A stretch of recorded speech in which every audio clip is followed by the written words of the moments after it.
Clickety clack, clickety clickety clack.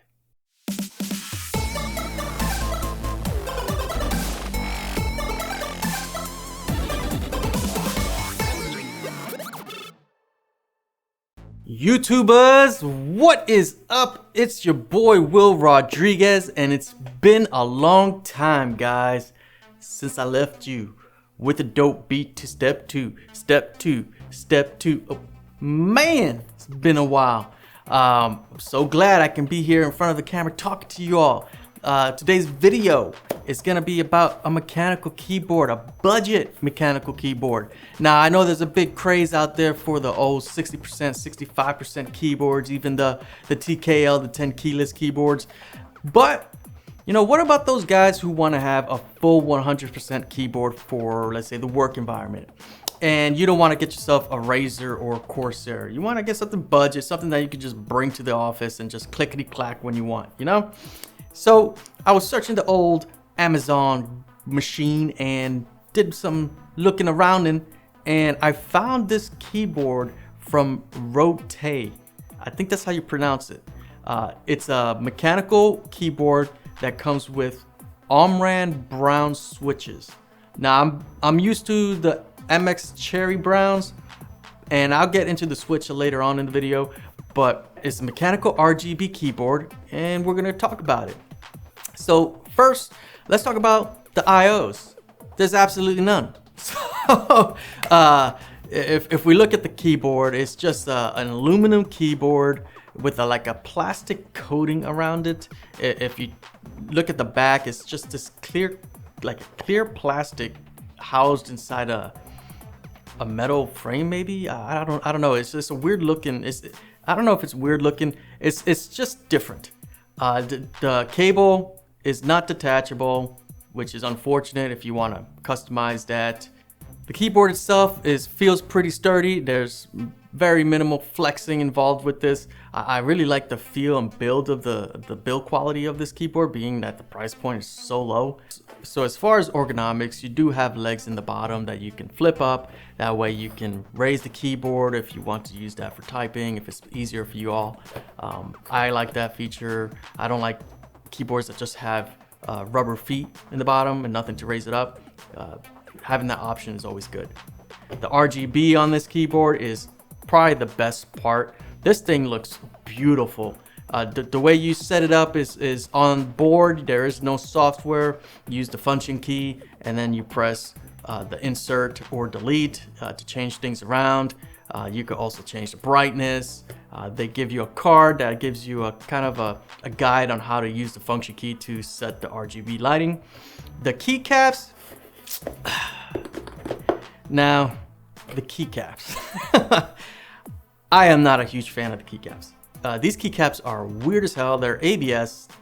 They have this, it looks very plastic. Like, okay, you know, a perfect example is if you go to your grandma's house and they have like that plastic on their couches, that clear plastic. That's how these keycaps look like. They got this weird plastic clear coat on it. If you're not into that, you can always swap the keycaps out. They got your standard cherry stems on it, so not that hard to replace these. And the layout is standard too, so you can get yourself a whole customized kit, which I did. And I love the way the Taihao Miami keycaps look on this keyboard. It looks beautiful and it feels great. You know, it's crazy because I've always loved and been a fanboy of the Cherry MX Browns. I never steer away from brown switches. I've tried all of them, but well, not all of them. I haven't tried the silver ones yet. But I just always go for the browns. I love the browns. And when I tried these are like a knockoff Chinese brand, Omron, I think they pronounce it Omron Browns. And guys, it sounds good. I love it. It's like a softer Cherry MX Brown. It's hard to explain. I'll do a sound test so you guys can check it out. But it's not bad at all. This is a great alternative if you're looking for a budget keyboard with some mechanical switches. I would totally recommend these switches. Any keyboard with Omron Brown, thumbs up for me. Now, the keyboard is made out of aluminum. The one thing that is a bit annoying is when you type, you do get this tinning sound at the end of the type. It reverberates around. It's not really loud, but if you, it just gets you sometimes. You're just typing away and then you hear that, you're like, what the heck? So,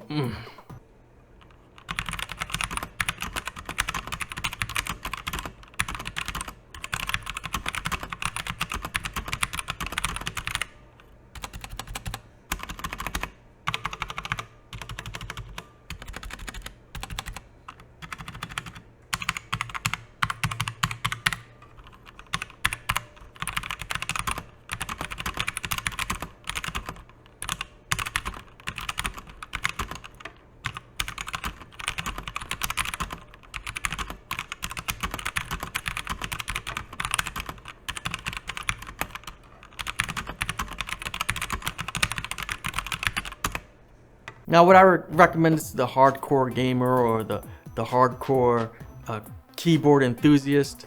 Nah, but if you want to use this keyboard for the office, then man, it's perfect.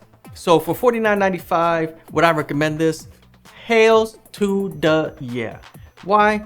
Because this is cheap, guys. I mean, for an office keyboard, this is perfect. It feels good typing. The tinning noise, yeah, it can get you if you're really listening to it. But other than that, for that price range, for a mechanical keyboard, full-blown RGB, 100% keyboard, you can't go wrong. I would totally recommend this for you guys if you want to pick that up. And if it's your thing, go for it. Well, guys, that's all I got for you. If you got this keyboard, let me know in the comments down below your thoughts on it. I appreciate every single one of you. Thank you for watching. If you liked what you see, consider subscribing, hit that like button. I'm Will Rodriguez. I'm that other guy's review, and I'll see you on the next one. Peace.